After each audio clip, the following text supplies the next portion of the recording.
you could look at it and say, well, there's contingent workforce on the one hand and there's services procurement on the other, but there are definitely some kind of grey areas where there's crossover, and I think that's where things like, for example, IR35 is driving a lot of interest in statement of work and that as a kind of output model. Yeah.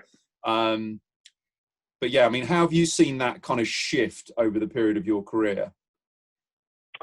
Well, I think a lot of the initial programs I'm involved in had this as a component of the program. The biggest driver wasn't necessarily a procurement function that was actively managing that spend or actively had a category strategy around that.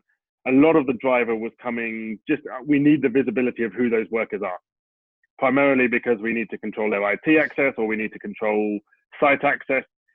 And therefore we need them in a BMS or a system of record because we need to know who they are and which supplier they're working for and who's responsible for them within the business.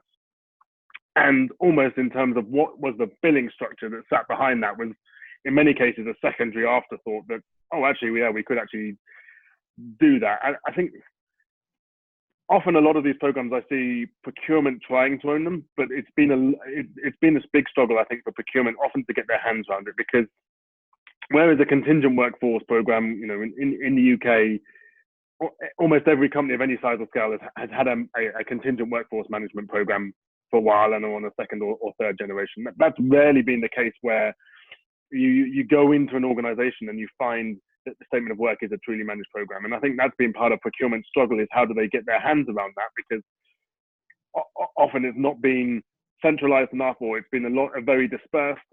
And also it's a very difficult area of the business to engage with.